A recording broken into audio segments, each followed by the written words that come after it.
Okay, kita start mula dulu Doktor. Boleh. Bismillahirrahmanirrahim. Assalamualaikum warahmatullahi wabarakatuh. Okay, selamat datang ke kita punya sharing knowledge lah daripada Dr. Abbas daripada UTM. Okay, beliau ni sangat pakar lah bagi saya pakar bahagian absorption ni, dan saya ni pun baru start bertatih juga untuk meneruskan untuk projek ni lah. Sebenarnya saya lebih minat ni sebenarnya daripada studentnya Dr. Abbas juga, iaitu Atikah. Dan selepas tu saya bawa projek ni dan saya minat juga untuk projek ni untuk teruskan. Alhamdulillah saya teruskan ni dan ke UTM. UTHM. UTHM. Jadi saya rasa sangat pentinglah untuk projek ni untuk absorption ni, sebab saya rasa tak ramai yang pakar dalam bidang ni. Lebih-lebih lagi sebab kami ni daripada diploma, dan juga projek kami ni daripada adik-adik diploma, dan kami berharap projek ni senang dan simple untuk kita buat lah untuk absorption ni. So ini adalah salah satu dari medium lah untuk mereka semua ni untuk belajar lebih pada konsep lah untuk absorption. Buat pengetahuan Dr. Abbas, sebenarnya saya jemput ramai ni sebenarnya daripada banyak institut sebenarnya. Ada yang datang daripada department lain juga. Jadi mungkin di mereka ada high level, medium level, dan itulah. Jadi kalau boleh Doktor bagi tahu secara konsep lah. Saya serahkan, kita buka dulu majlis kita, surah Al-Fatihah. Bismillahirrahmanirrahim.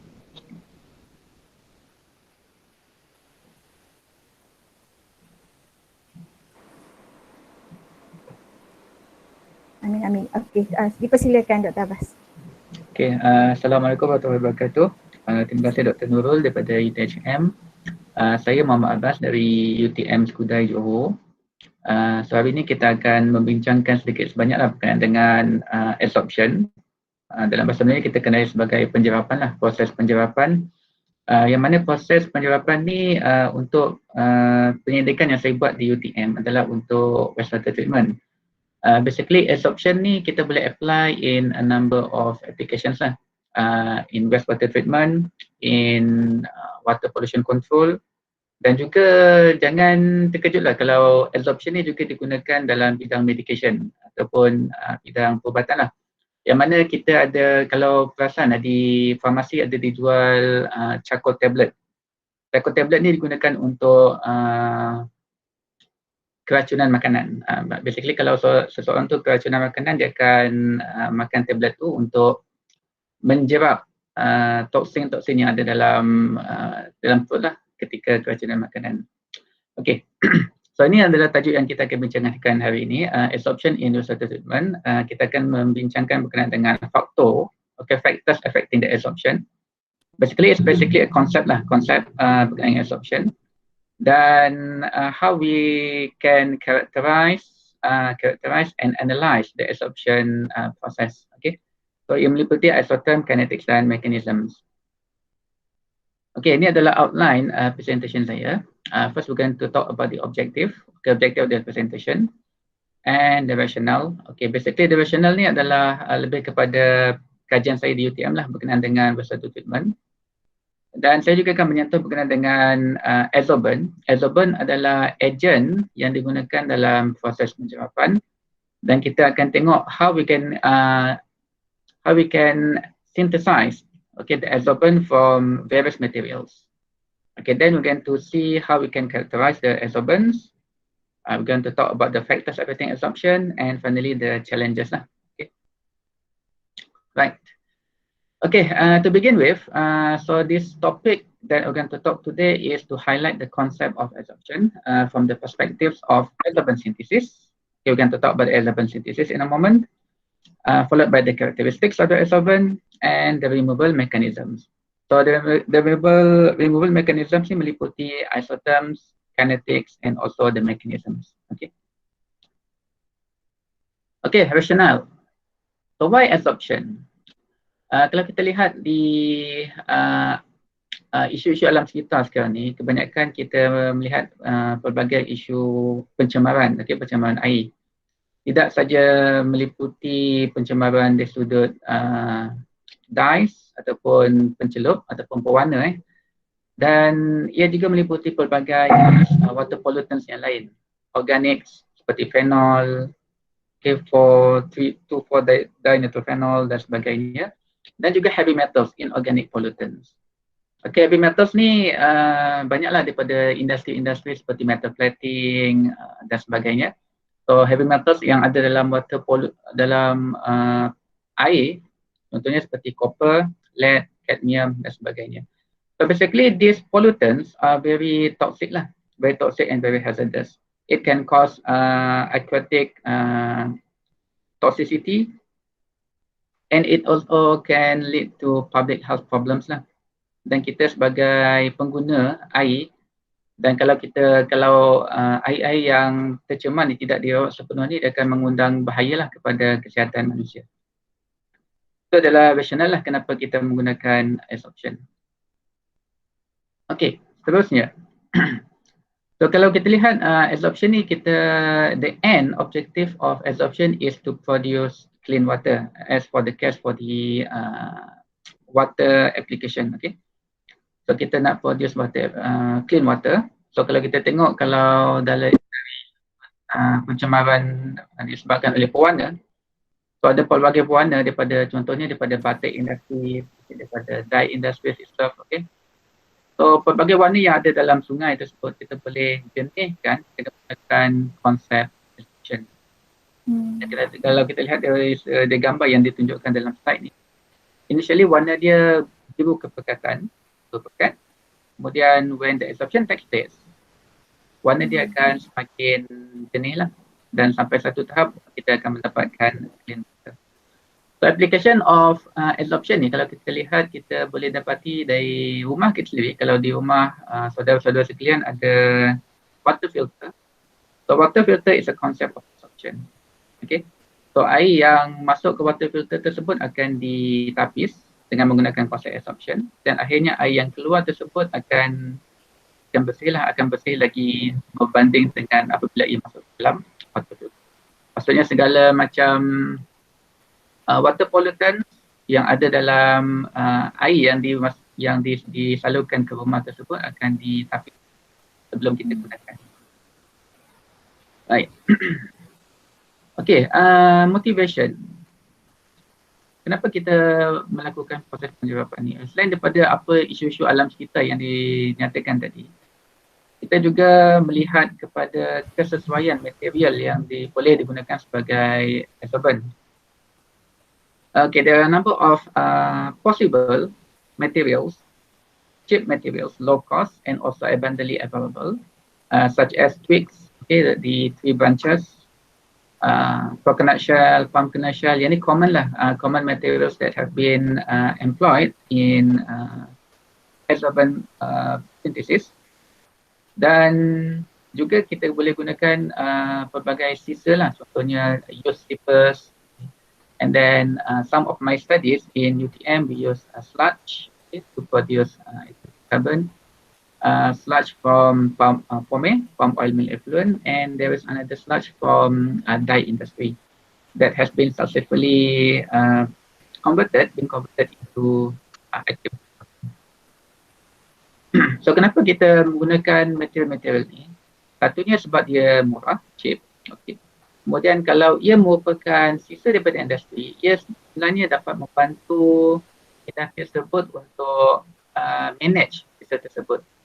Sebab apa? Sebab kalau kita lihat, sebahagian daripada industri, sebahagian daripada waste ni akan pergi ke incineration atau landfilling. Dan sebenarnya kos yang terlibat dalam proses tersebut adalah sangat-sangat mahal. Bila mana kita dapat translate ataupun convert these materials into activated carbon ataupun adsorbent, sebenarnya ia dapat mengurangkan cost operasi sesebuah industri.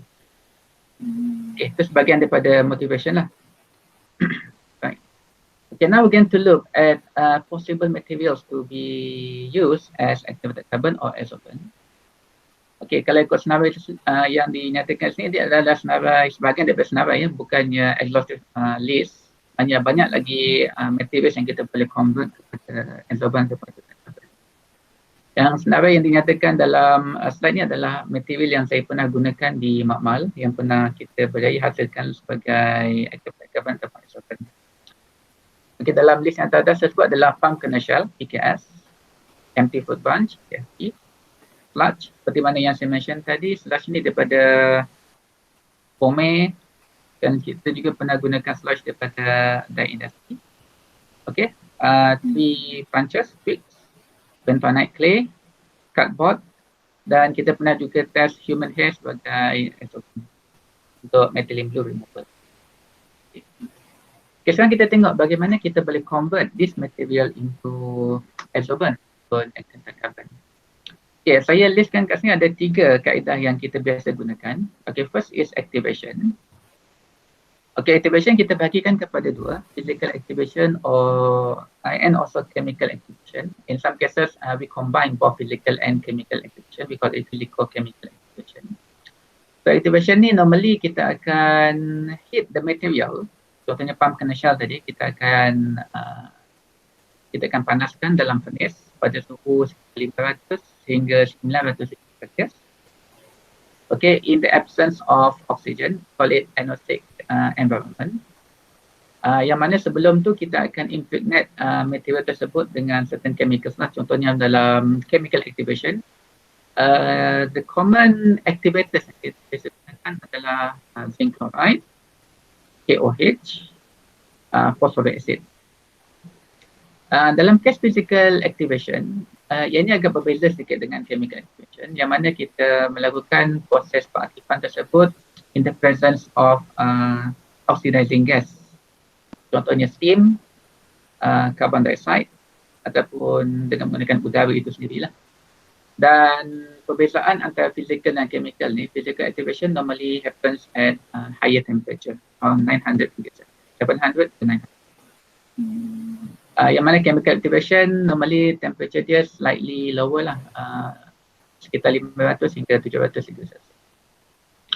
Okay, itu berkenaan dengan activation, yang mana kita boleh convert that material into active substance. Okay, untuk chemical treatment pula, yang ni simply a treatment without any temperature increase.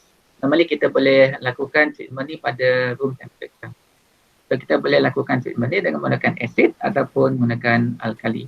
Just simply swap the material into certain acids, like for example phosphoric acid, sulfuric acid, nitric acid. Okay, we can also use base, like for example KOH, sodium hydroxide, potassium hydroxide. Okay, those are the common agents in chemical treatment.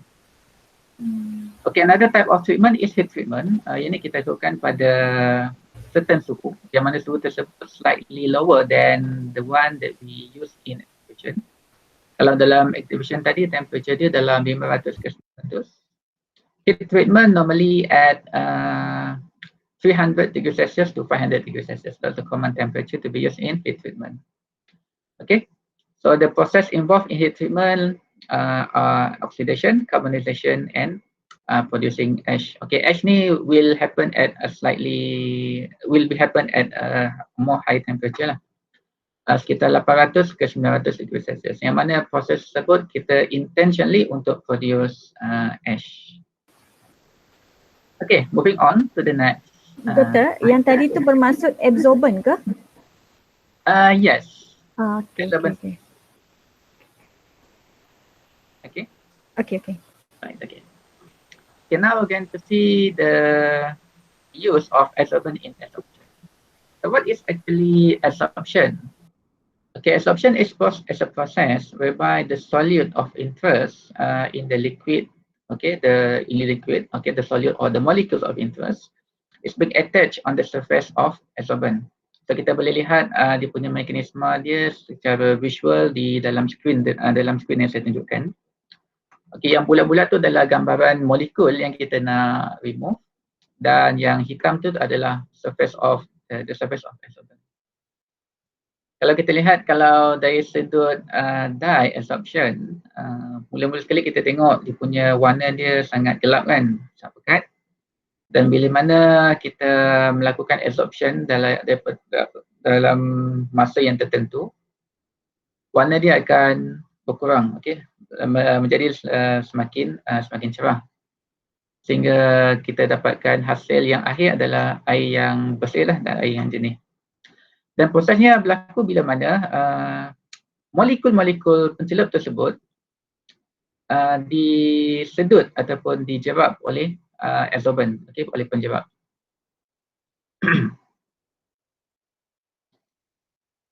Okey, seterusnya kita melihat kepada characterization of absorbent. Because we know that earlier, the process is the water become much more cleaner compared to the original state. Dan kita nak lihat kenapa ianya boleh berlaku. Dan untuk menjawab persoalan tersebut, kita memerlukan characteristics of absorbents. Okay? Dan saya senaraikan dekat sini beberapa characteristics of absorbent. Yang paling common adalah surface area. Okay? Yang mana surface area ini menentukan sebesar mana luas permukaan penjerat ataupun absorbent yang kita hasilkan berbanding dengan raw material yang asal. Dan ini memberikan satu fungsi kepada absorbent tersebut untuk menjerap pencemar yang terdapat di dalam air. Okey, yang pentingnya adalah surface area. Dan surface area ini kita boleh tentu ukur dengan menggunakan instrumen yang kita kenali sebagai BET analyzer. Dan saya percaya BET analyzer ada di UiTM kan, dan kebanyakan di institusi penyelidikan sekarang ada alat tersebut. UiTM kita ada di beberapa tempat, ada 2-3 tempat. Okey, dan seterusnya adalah functional groups. Okey, functional group ni memberi gambaran apakah surface functionality ataupun surface chemistry of the absorbent.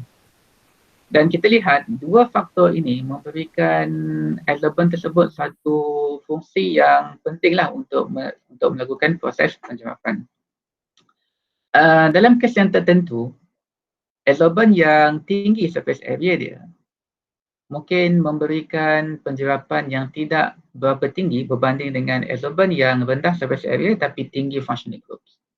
Dan kita kena consider lah kedua-dua aspek ini yang mana memberikan kesan yang lebih signifikan lah dalam proses penjerapan. Okey, functional group ni kita kena lihat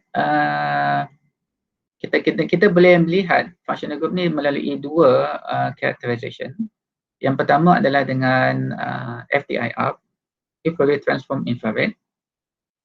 Yang mana daripada FTIR ni kita boleh menentukan functional group yang exist dalam sesuatu absorbent. Dan satu lagi teknik yang kita gunakan di MAMAL adalah beam titration. Okay, beam titration ni basically menentukan kepekatan functional group yang terdapat dalam absorbent. Okay. Dan kita kena juga boleh melihat dari sudut surface charge of the absorbent. Okay, surface charge. Sebab surface charge ni juga membantu proses penjerapan yang berkaitan dengan pollutants yang mempunyai charge di dalam air. Contohnya seperti heavy metals, okay, dan dyes. Okay, heavy metals contohnya copper, lead dan cadmium. Ketiga-tiga heavy metals ni adalah cationic. Okay, cationic maksudnya memberikan positively charge dalam air. Dan disebabkan oleh charge tersebut, kita boleh introduce electrostatic interaction whereby kita boleh melihat kepada kita boleh melihat kepada absorbent yang mempunyai surface charge yang negatif. Dan positif negatif akan ada electrostatic attraction, dan yang ini pentinglah untuk proses penjerapan itu berlaku. Dan sebaliknya jika surface charge of absorbent tersebut adalah positif, ia akan menarik anionic ataupun pollutants yang mempunyai charge yang negatif. Okey. Dan yang selain itu saya sebut adalah yang selain daripada itu kita lihat thermal, okay, thermal stability. Yang ini lebih kepada stability of the material. Okay. Elemental, berapa banyak carbon, hydrogen, nitrogen, oksigen yang terdapat dalam absorbent. Dan tidak dilupakan juga di sini adalah ash dan minerals lah. Sebabnya ash dan mineral ni juga membantu sedikit sebanyak dalam proses penjerapan. Walaupun tidak seutama surface area dan functional groups yang seperti yang saya nyatakan tadi. Right, okay. Doktor, ada permintaan, mungkin ada foreigner yang join kita punya kelas hari ni. Yes, dia minta kalau boleh cakap bahasa Inggeris jugalah. Okay, understood. Sorry for that. Okay, sorry. Right, okay, we move on to the Boehm titration. Okay, Boehm titration is one of the methods that we use to quantitatively determine the functional groups of the adsorbents. Okay, so we use three basics. Okay, sodium hydroxide, sodium carbonate, and sodium bicarbonate. And sodium hydroxide will neutralize all the acidic groups, okay, on the activated carbon or adsorbent. So what are the acidic groups? Acidic groups involve carboxylic, COOH, lactonic, COO, and phenolic, okay, OH groups. So sodium hydroxide will neutralize these three functional groups, okay, the acidic groups. So we can use a simple mass balance in order to determine the concentration of each functional groups involved in the activated carbon. So the diagram that the schematic representation that's shown on the right hand side, okay, is the schematic representation of the activated carbon. Okay, activated carbon, because we know that activated carbon is graphitic in nature, so it consists of many aromatic rings. Okay, aromatic rings attached together. So at the backbone of the aromatic rings, or the edges of the aromatic rings, we have a number of functional groups like lactone, phenolic, okay, and also not to forget the basic functional groups. By using the Boehm titration, also we can determine the concentration of functional groups of these basic functional groups. And we know that these functional groups, when it is in water, when we put our activated carbon in water, these functional groups will dissociate, meaning that the carboxylic acid, okay, the carboxylic functional group, COOH, will dissociate into COO with minus negatively charged and H plus in the solution. So these negatively charged functional groups will tend to attract the cationic pollutants in water. So heavy metals or the cationic dyes are more prone to be attracted to these acidic functional groups. Okay, apart from that, because the activated carbons also involve these aromatic rings, and we know in our chemistry class, in our basic chemistry class, right? The aromatic rings, there is the what we call as the delocalized electrons, pi electrons in the aromatic rings, meaning that the pi electrons can jump from one place to another, okay, circulating the aromatic rings. And this will give the basic character, okay, the basic character of the activated carbon, whereby the cationic pollutants can also be attracted to this delocalized pi electrons through what we call as the pi-pi interaction, okay, pi-pi interaction, or cationic pi interaction in the case for heavy metals, okay. Right, okay, this is the mechanisms of transport, how the activation, how the adsorption takes place, okay. Okay, first, when we put our activated carbon inside the water, inside the solution, what will happen is that the pollutants, the molecules will tend to diffuse from the bulk layer, okay, the bulk layer that is in the dotted line there, okay, it will diffuse into the surface of activated carbon. So it's given by the arrow number 1, if you can see from the slide, okay. That is the bulk diffusion, okay. After it penetrates the boundary layer, the external surface of the film, okay, it will now penetrate into the activated carbon surface. So it's now going to the inside of the surface of the activated carbon before it enters the pores and then lodge on the pores where the adsorption takes place. So meaning that there are a number of what we call as the resistance, okay, in the transport processes. First, the molecules need to overcome the film, okay, the film surface, and then the intraparticle, and finally it can lodge on the pores of the activated carbon.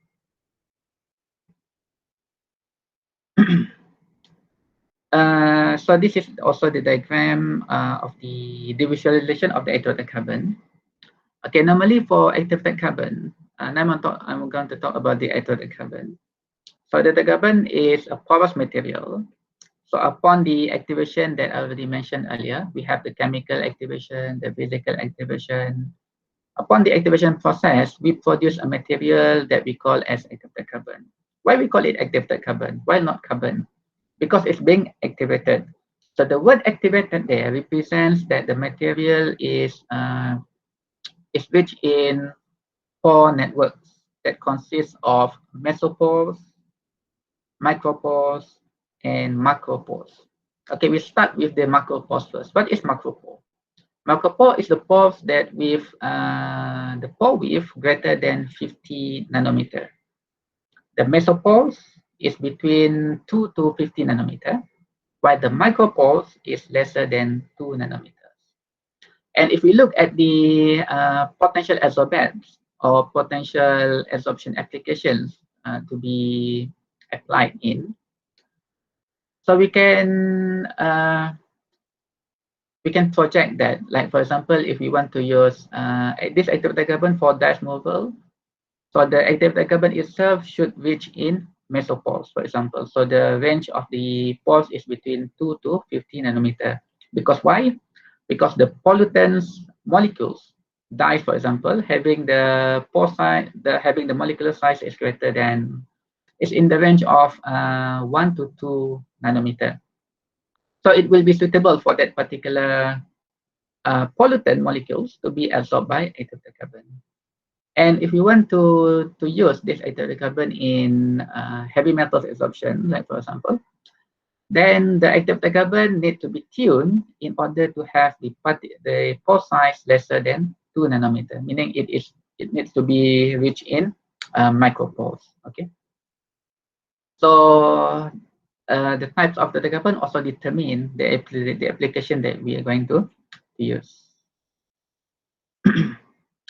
So again, this is the interaction where the molecules are being absorbed on the surface. Okay, and on the solid surface, on the plane surface, and where we have the pore size. Okay, but the interaction also can vary from single layer. Okay, we call it Langmuir model, and also multi-layer. And apart from that, we can also have the pore filling mechanisms of the adsorbent interaction on the adsorbent surface. Right.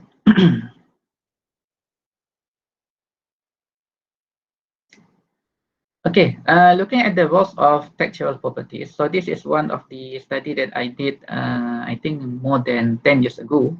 Okay.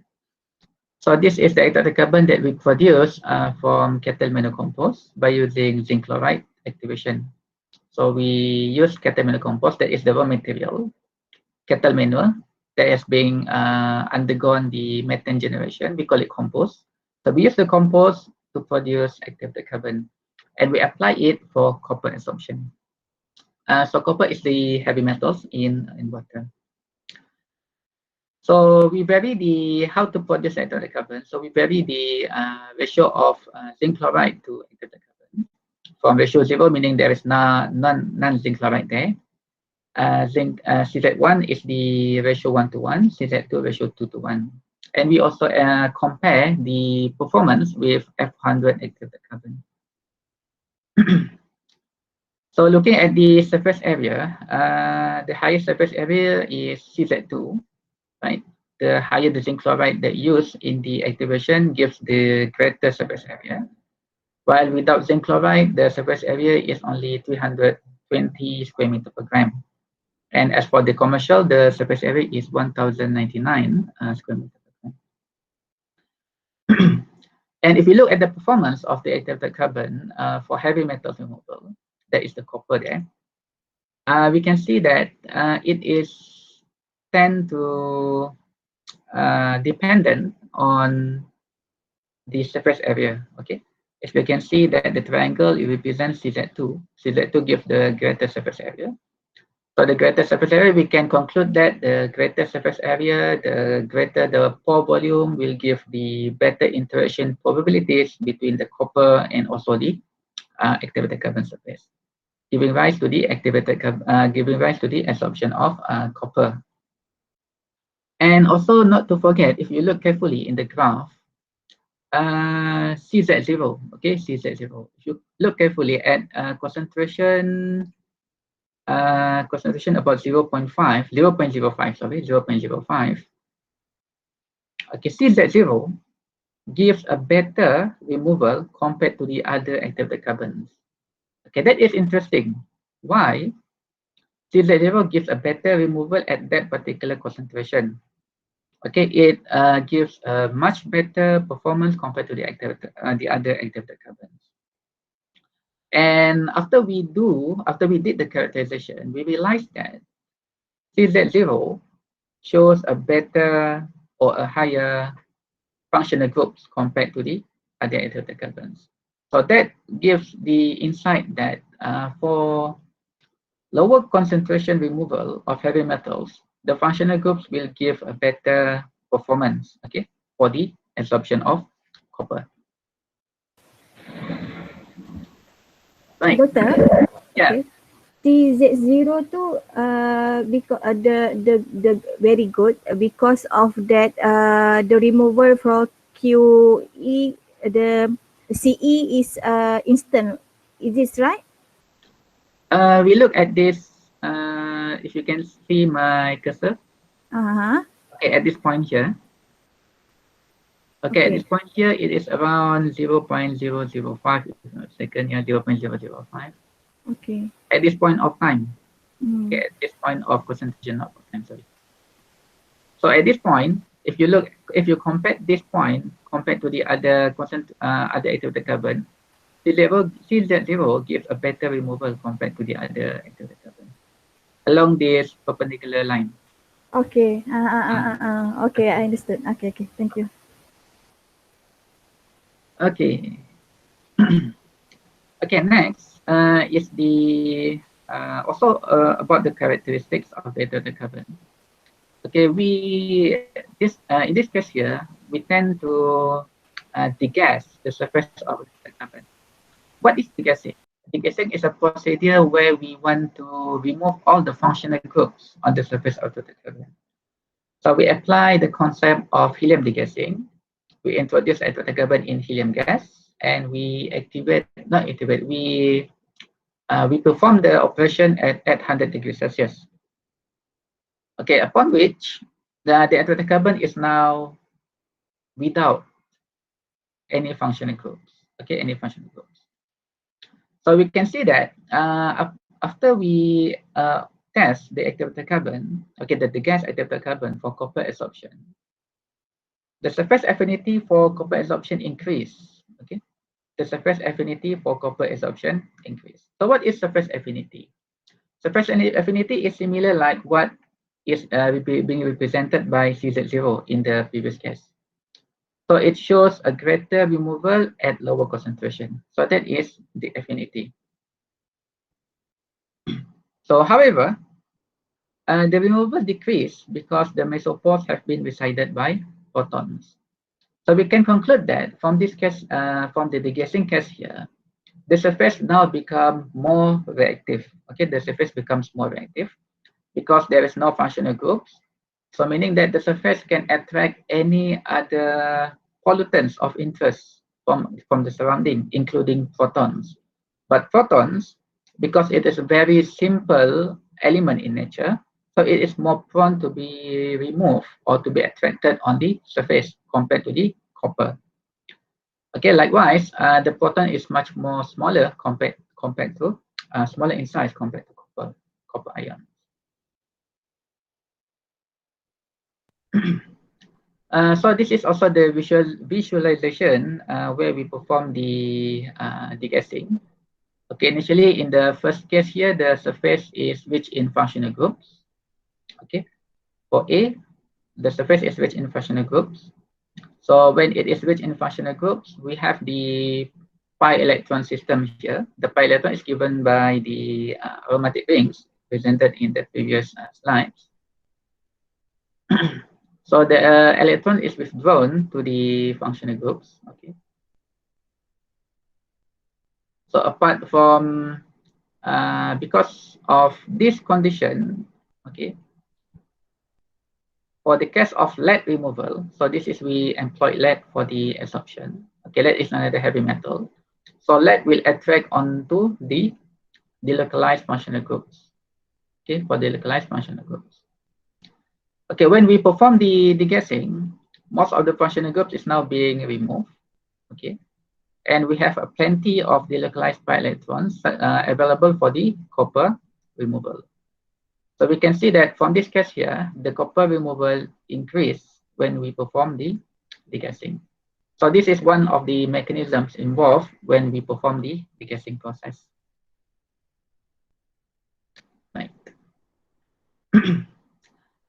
So we can see that not only the surface area that gives rise to the adsorption capacity or the removal performance, the functional groups may also give the good indication for the adsorption. Okay, some of the studies that shows this aspect is in our study on the POME sludge. Okay, the POME sludge, which is the palm oil mill effluent sludge. Okay, we tried to activate the sludge using zinc chloride, yet we couldn't get the desired high surface area of the activated carbon. And we also employed the sludge itself without treatment. We just simply wash the sludge and then we tried it for methylene blue removal. And we see that the removal performance given by this natural sludge is much better compared to other treated adsorbents, okay, other treated adsorbents.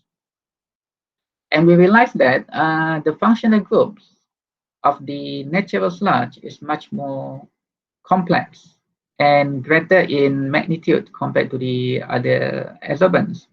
And this conclude that the rise in adsorption is due to these functional groups. Okay. So how we detect the functional groups? We detect it from FTIR. Okay, from the FTIR. So we can see that a number of functional groups exist, and those functional groups are mainly the acidic functional groups, right? And we know that the acidic functional groups, when it is in water, it will dissociate and it will attract the positively charged pollutants. And methylene blue, for your information, is also positively charged in water. Okay, this is the isotherm, right? The isotherm for the removal. And we have a number of adsorbents that we tested for this sludge. Okay, we have the natural sludge and also the one that activated using various chemical activators.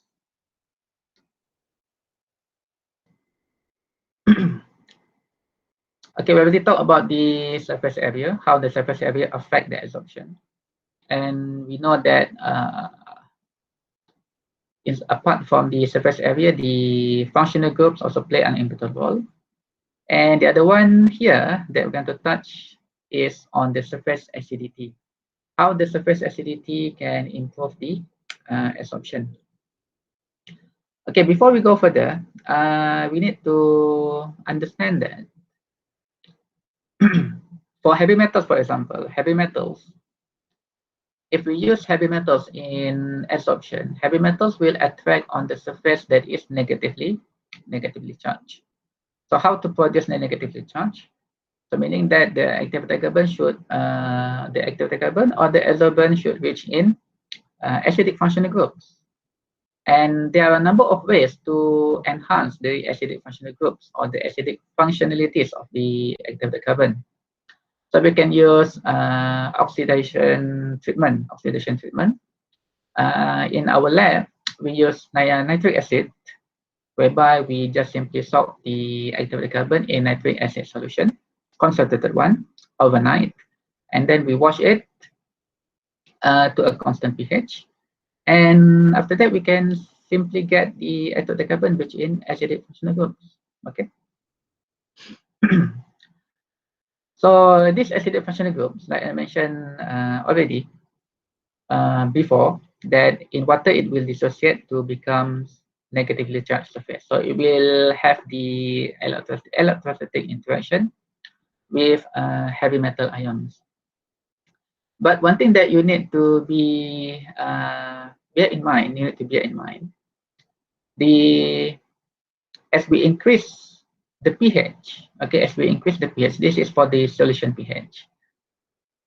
The heavy metals will tend to hydrolyze, okay, hydrolyze to become precipitate. So we need to be very careful when we perform the absorption at various solution pH. And this is related to the surface acidity of the adsorbent, because the solution pH affects the surface acidity. Like for example, if we use the activated carbon, we simply soak activated carbon in acid solution. The surface become acidic. Okay, the surface of activated carbon become acidic. Why? Because it is being protonated. Okay, protonated by the acidic solution.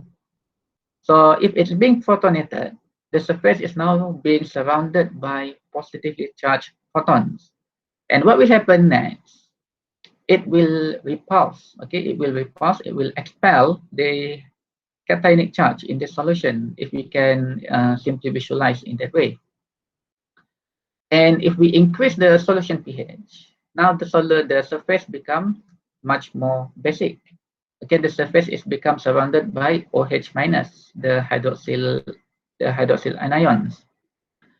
And in that case, there will be also interaction between electrostatic interaction between the surrounded OH minus and the heavy metal ion.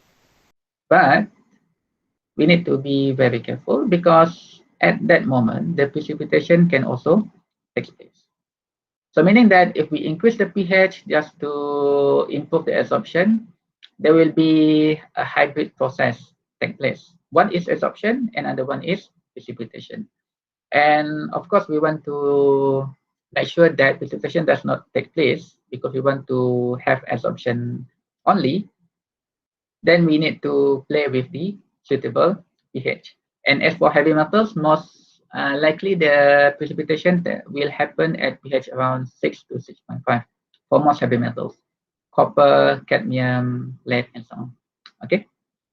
Sorry, 6 to 6.5, Doctor? Yeah, it depends. But no, okay. often it's around that values. Okay. Right. Okay, this is another study that we use human hair as adsorbent. This is just an attempt by our master student. And we can see that the removal is not that high. Normally, the activated carbon will give around 100 to 200 milligram per gram of removal, okay, by removal of methylene blue. But for this human hair adsorbent, we can only manage to get around 14 to 20 milligram per gram of removal.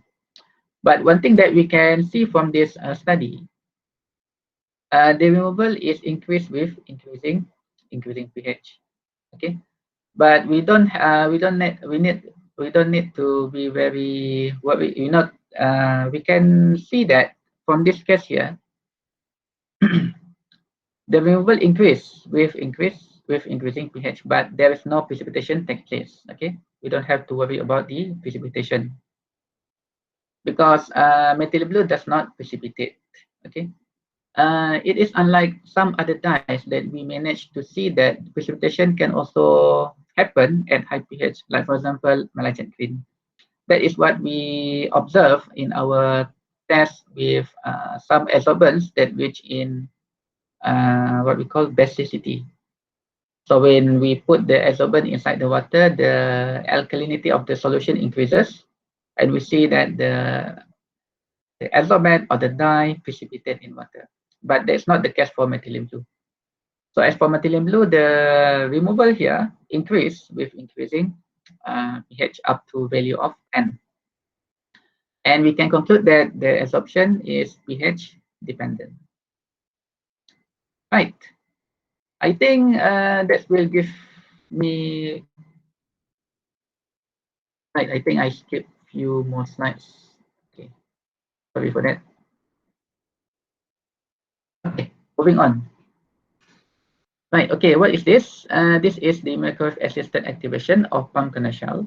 Okay. Another method that we use to activate the material is by using the microwave assisted.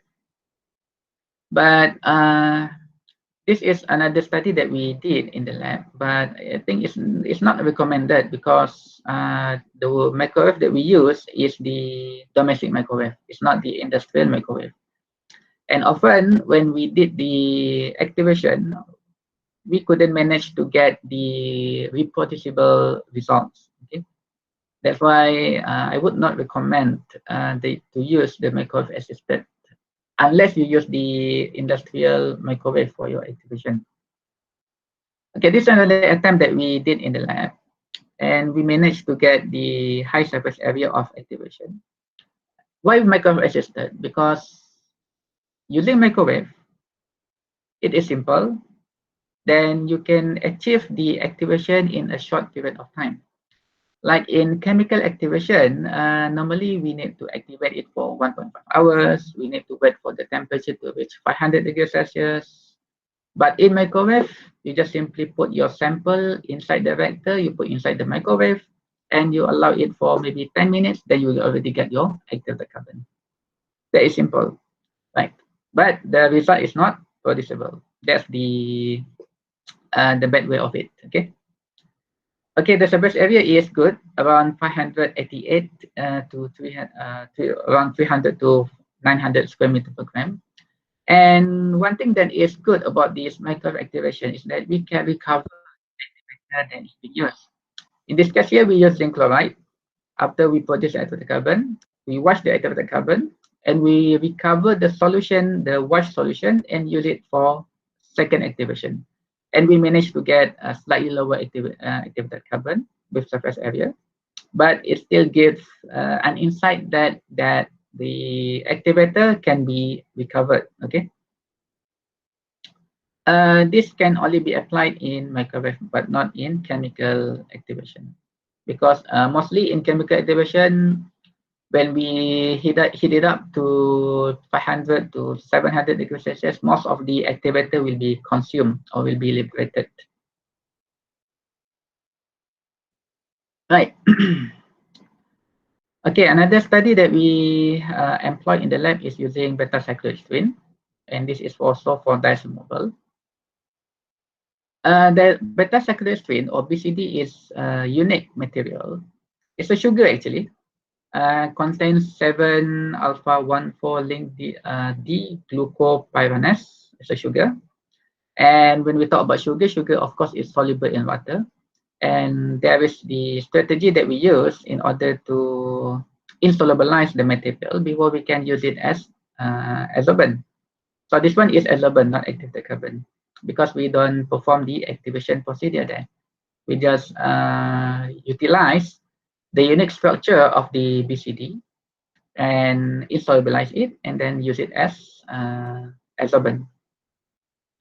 Why it is unique? Because we can see the torus shape here, and inside there we can see it contains a hydrophobic cavity. So this is hydrophobic cavity, and we have the edges which in hydroxyl functional groups, meaning that it has dual functions. First is hydrophobic and also hydrophilic.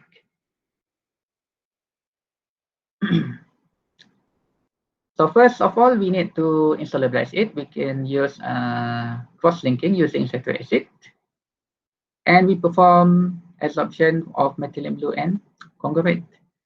And we can see that the removal is also not that high compared to commercial activated carbon, but we can see the difference in terms of the functionalities, functionalities of this material, because it contains hydrophobic and hydrophilic. And we tested using cationic and anionic dyes. So we can conclude that it will give better removal, preferably, and quick absorption of conglomerate, a better removal for conglomerate, because conglomerate gives a shorter duration to attain the equilibrium, and not for the case for methylene blue. But looking at the capacity of removal, still it is much lower compared to the commercial active. This is an example of kinetics. So what is kinetics? Kinetics is how we can measure the absorption at different time interval until it reaches the saturation phase, or we call it equilibrium phase. Like for example, here the duration is from 0 to 150 minutes at various concentration. So of course, the lower the concentration, the shorter the period of time to reach the equilibrium. But it's not always the case. In some cases, the higher the concentration, the shorter the duration to attain the equilibrium. It depends case by case. And the moment it reaches the leveling off here, we call it equilibrium stage. And normally, for the kinetics, we can analyze the data from various models, using various models. Like for example, we have pseudo first order, pseudo second order, and intraparticle diffusion. And these models for pseudo first order is basically the physical absorption. Pseudo second order represents chemical absorption. Intraparticle diffusion is mainly on the transport mechanisms of the absorption. But often, we tied up the mechanisms from the models here with the characteristics of active carbon or adsorbent to give a better understanding on how the process takes place. Right. Doctor, Yeah. can I ask something? Yes, if the students are not doing until we achieve the concentration QE, capacity concentration, it is possible that research can do maybe concentration and constant at 5 days. But we do only for 3 days. Is it okay, the result? Can you repeat that again? Means contoh sepatutnya eksperimen dijalankan 5 hari. Tetapi masih lagi concentration tak stabil pada hari yang kelima. Adakah kita boleh stop atau kita teruskan lagi pada hari yang ke-6, 7, 8 macam tu? So that's for kinetics, isn't it? Yes, for kinetic. For kinetics. So for kinetic, is it giving you the rising trend? The rising trend, for example, like this. If you look at this top figure here, so the capacity is keep increasing like that. So the trend is still keep increasing, or what? Oh yes, increasing, but not constant. So you need to allow it until it reach the equilibrium. I give one example, my experience, my master student. Last time we did the kinetics for this chemically synthesized adsorbent. We call it isocyanated formaldehyde. I think the paper is already published. But one thing is not that good about that adsorbent is that it takes nearly 5 weeks to reach equilibrium. 5 weeks. So you can imagine that how long it will take for the equilibrium to be attained, right? For the absorption. So it's not necessarily that like for example in this case here it can reach maybe after 2 hours or 3 hours it already equilibrium. But in some cases it may take much longer time. To reach it. There are a number of factors actually giving rise to that particular problems. Some of it may be the surface charge that hinders the the penetration or the diffusion of the particles into the adsorbent molecules into the adsorbent particles, right? It could also due to diffusion restriction, mainly because of the rich micropoles. There's none mesopoles, right? Also can also lead to that particular problem. There are many factors that we can look into. Okay, basically we know this from the characteristics of the activated carbon or adsorbent that we use. Okay. Doctor, I have a question from Hmm. someone. Yeah, go ahead. Go ahead. Hello, Yeah. Assalamualaikum. Salam. Okay, nama saya Syarul. Okay, Doktor, saya nak tanya pasal yang pasal adsorption kinetics ni. Yep. From kita punya current slide, saya nampak Doktor start dia punya data punya analysis start from time zero pun ada.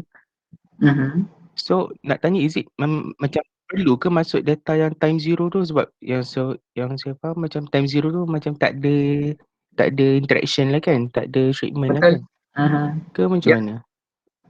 So for analysis, okay. Okay, there are a number of we call school of thoughts, school of thoughts on the analysis of the kinetics data. So normally time zero is nothing lah. Time, you mean this origin, right? So at this origin here, there's nothing happened there. Origin time zero, of course the absorption is zero, but we start from this point, right? But for the purpose of plotting the graph, okay, for the purpose of plotting of graph, basically it start from zero, right? So then it start to increase to a certain point. But in terms of analysis, like I mentioned just now, there are school of thoughts, a number of school of thoughts. Okay, in some cases, this is for the analysis using the pseudo first order, pseudo second order models, right? Okay, the first school of thought using the whole range of data up until equilibrium. Okay, so you need to use all this data up until equilibrium to fit into the models. Okay, either pseudo first order, pseudo second order, etc. But another school of thought, it only use until it only use the linear regime only, meaning this point, this regime lah, from here until here. So meaning that this regime can only be used. Yang bagian equilibrium. So the only this linear regime lah, not until it reach equilibrium. So there are a number of school of thoughts. I prefer, in my case, I prefer to use the whole range of data. The whole range of data. Okay. So maknanya data point zero tu usually kita masukkan jugalah dalam plotting. Ke atau boleh masuk atau tak boleh masuk? If you use non-linear regression, you can include, no problem. Non-linear regression. Oh, kalau guna linear. If you use linear regression, there will be a problem. Oh, okay. But normally, if you have that problem, just see. get rid of that data lah. Just remove the data, no problem.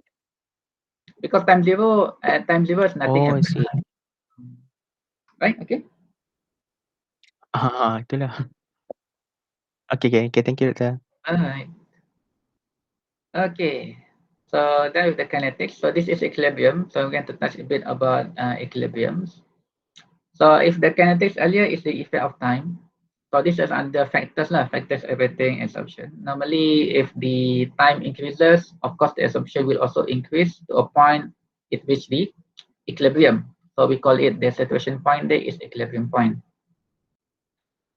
So it depends lah from various adsorbents and different type of pollutants that you use. Some maybe give you shorter period of absorption, maybe 2 hours, half an hour, or they reach equilibrium. And of course, if you use higher concentration, of course, most likely the absorption will be much longer. Okay. And as for the equilibrium curve, the pattern is somewhat similar. Right, somewhat similar with the kinetics earlier. So at the point of saturation here, we call it maximum capacity. Okay, maximum capacity. So equilibrium curves can be obtained when we vary the concentration. We vary the concentration, and we plot the capacity, the QE, against equilibrium concentration. So this is equilibrium concentration. So what is equilibrium concentration? Okay, in your absorption studies, normally we prepare the concentration, right? We prepare 100 milligram per liter, for example. The pollutant that you use may be methylene blue, it's common. Okay, 100 ppm methylene blue. So that is what you prepare. How to prepare? 100 ppm, just simply you weigh 100 milligram, okay, and then you dissolve it in 1 liter of water, and of course in volumetric flask. So if you want to prepare stock solution, you can prepare stock solution 1000 ppm, and then you do dilution consecutively. So that is your prepared concentration. But one thing that you need to bear in mind, the prepared concentration is not always the measured concentration. So you need to counter measure the concentration to make sure that it is 100 ppm.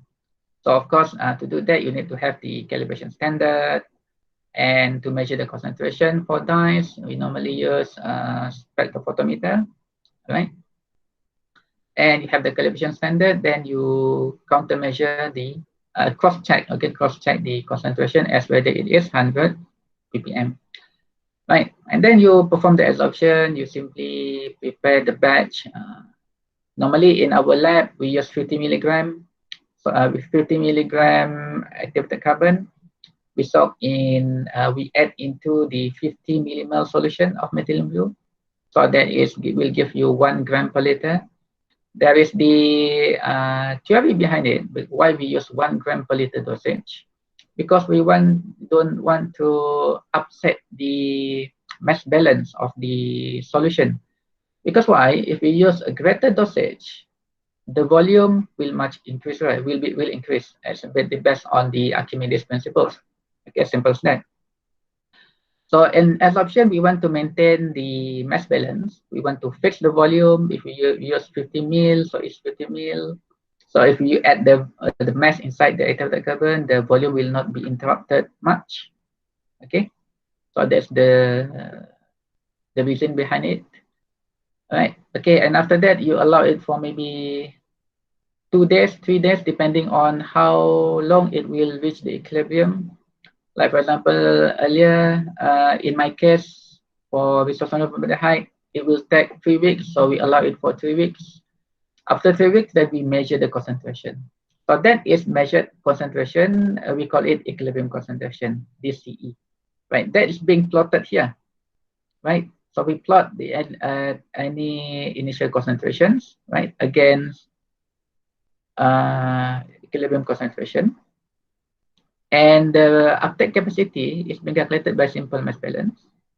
I'm sure most of you already know the equation, C naught minus CE over M multiplied with V, right? Yeah, that's the equilibrium. That is the mass balance equation for equilibrium, for the equilibrium uptake, QE.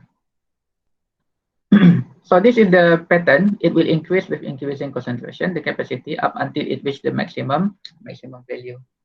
And for the analysis, we can use a number of models ranging from Langmuir, Finlich, Wittich-Peterson, and whatnot.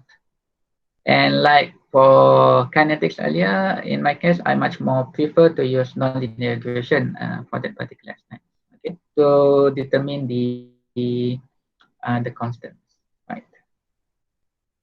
Okay, this is the mechanisms, okay, for the beta cyclohexane model.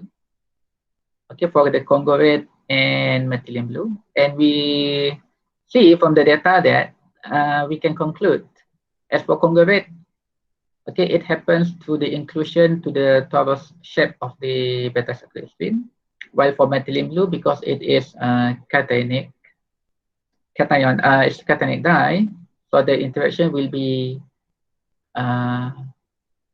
electrostatic interaction between the N plus here with the O minus of the phenolic groups, okay, at the edges of the beta cyclohexane.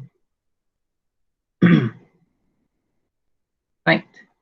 Okay, to conclude, my talk today, I would like to highlight a number of challenges and the way forward in adsorption. Okay, normally we deal with a number of materials, abundant materials, right? Some of the materials are yet to be tested, so it's now your task to determine what are the possible materials to be used as adsorbents, right? Bamboo, for example, etc. Okay, and those about the materials, and also not to forget about the pollutants that we deal with. There are lots of emerging pollutants, pharmaceutical pollutants, and whatnot. So the area of adsorption is keep in expanding actually. So there are a number of ways to deal with, and there are lots of things to explore actually, right? Okay, that's one point. Another point is the selectivity of adsorbent towards certain pollutants. Like for example, earlier when we use beta acceptors, it gives insight that we can tune the adsorbents to give better selectivity towards certain adsorbents. Like for example, if you want to use one adsorbent in wastewater containing many types of water pollutants, heavy metals, organics, inorganics, you want to selectively remove one particular pollutant at one time. So that requires certain study in order to tune the adsorbent in a way that it can be used selectively to remove certain adsorbents in wastewater. Okay, another issue is regeneration. Why regeneration? Okay, regeneration is tied up with the selectivity. If we can able to remove certain pollutants, not only pollutants, but maybe a certain adsorbent of interest. Like for example, if we know that inside the wastewater there's gold, for example. So we want to capture that gold. So if we manage to get that, so the adsorbent or the carbon can be regenerated. We can extract the gold and we can use it repetitively. That's the idea of it. Okay. And optimization, right? How to optimize. So optimization can also be the production of active carbon and also the adsorption itself. Okay, the process, the adsorption process. And okay, this is the most challenges that I faced until now: the acceptance and commercialization. How to convince people that this adsorbent works and how to commercialize it, right? Okay, so I think that's the end of the presentation. So this is my students in 2018, and now I only have 2 PhD students and 1 master student. Right. Webbank I have more than 10 students. Okay, thank you. Okay, thank you. Waalaikumsalam warahmatullahi wabarakatuh. Okay, Doctor, we have a question Yeah, at the chat, Google Meet chat. Right, maybe I need to. That one. Okay. Atas yang ada hijau tu. Sebelah kiri. Okay. Yes, that one. Okay, right. So, how to calculate the analyte retention time on adsorbent? How to calculate the analyte retention time on adsorbent? It is also can be calculated for modeling. The inconsistent equilibrium time is due to the adsorbent behavior that has adsorption desorption properties. So how do we need to find the retention time? How to analyze, how to calculate the analyte retention time on adsorbent? Analyte retention time, okay. That question is interesting. Basically, the adsorption is the process. This is the equilibrium process. Okay, during the adsorption, there is the rate of adsorption and the rate of desorption takes place at the same time. And we couldn't determine the exact retention time of the analyte on the adsorbent because it is an equilibrium process. So meaning that both process takes place at the same time. What we can determine is that we can determine the equilibrium adsorption the moment it reaches the saturation from the kinetics curve. depending on the concentration, of course. Okay, and that's how we do it. So in order to determine the analyte retention time, I think it's not possible because the process is equilibrium. So meaning there's a forward and backward process taking place at the same time. Even if the absorption has already reached the equilibrium, the both forward and backward absorption still take place, but at the same rate. That's why it reached the equilibrium. Right. I hope that answered the question.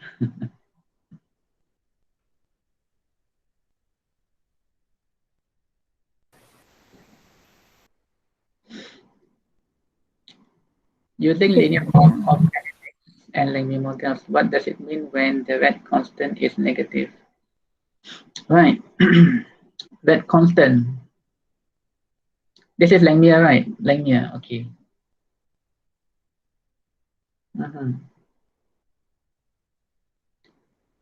So normally, if you have the pattern, the increasing pattern of Langmuir, when the absorption increase with increasing concentration, most likely you will get the positive value of K. Okay, the positive value of the Langmuir constant, okay, the K. So if the pattern is not that way, perhaps there's something wrong in your absorption data, leading to the negative value. Maybe you can share your result with me later to my email. You can share your results and then I can look at it. But often if you have negative result, it's not possible to get that value in absorption. It may indicate that there's something wrong with your absorption data, or perhaps the absorption is not feasible. Okay. But anyhow, you can share your data with me later to see so that I can see in more detail. Okay, Doctor. And okay, next question from me. Okay. Before doctors use pH as one of the concentration we control, right? Okay, so if my study not concerned with the pH control, so I not control the pH, so it is okay with my result? Yes. Okay. Okay, normally there are a number of parameters that we use to evaluate the absorption. Often concentration, and then contact time, pH, temperature, and coexisting anions or coexisting ions. Okay, coexisting ions. For example, if you have the methylene blue, you put another ion inside, salt, for example, sodium chloride, and whatnot. Okay. pH is another factor affecting absorption. Yes, but in my case also, not all my absorption studies deal with pH. Normally, I left it pH unadjusted. Okay, pH unadjusted. So meaning that without any pH adjustment, we just left it as is. But we need to measure the pH. Okay, we need to measure the pH. Like for example, you prepare 100 ppm methylene blue. So we measure the pH before absorption, after absorption. Is there any pH difference before and after? Okay. But if there is no pH study, there's no effect of pH in the absorption study, it should be okay. But in some cases, if you submit your paper to some journals, the reviewer may ask you to do that. Okay. Oh, okay. And we need to also see as whether it is important or not. In some cases, it's not important at all. Because in some methylene blue absorption, like what I shared in my slide earlier, only human hair that I use as adsorbent gives the pH dependent behavior. Some other adsorbents does not give any pH dependent. So meaning that the pH still keep as is. The absorption still maintained without any increase in pH. Okay, Doctor. Last from me lah. Okay. Can you share, because this is basic, right? So maybe can you share the title of book we can study for the beginner like me, okay, and my students. Can you share the books, the title of book we can refer maybe for this concept of absorptions? Books. Yes, books or journal that telling about the concept of the absorption, so we can study for further lah. Okay. Right. Okay, give me a moment. Ah.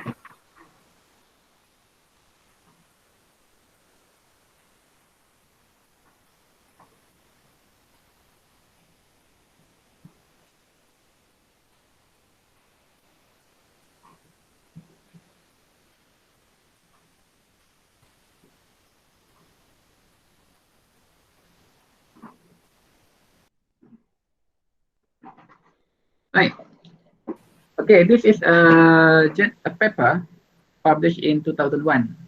Okay, absorption from theory to practice. Doctor, can open the camera? Oh, camera is closed, eh? Okay, Camera. right. Okay, here it is. Oh, that one is journal? Yeah, it's a journal. Journal Oh. paper contains around, I think, more than 50 pages. Oh, okay. More than 50 pages. It's just like a book. Oh, okay. Okay, okay. Can you give to me maybe with link or it have it in link? Yes, sure, no problem. Oh, okay. I will share to the email for the all participants. Yeah. Okay. Okay. Some requests from the audience. Can we request for slide? Is it okay? Yeah, no problem. No problem at all. Thank you, Doctor. Okay.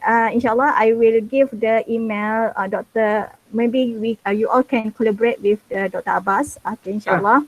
Okay. I will give the email also. Inshallah, thank you Doctor, for sharing knowledge for today. Maybe inshallah for next coming we can collaborate with you, Doctor. Inshallah. No problem, inshallah. No problem. Inshallah. Okay. Thank you everyone. Assalamualaikum warahmatullahi wabarakatuh. Thank you. Thank you. Bye.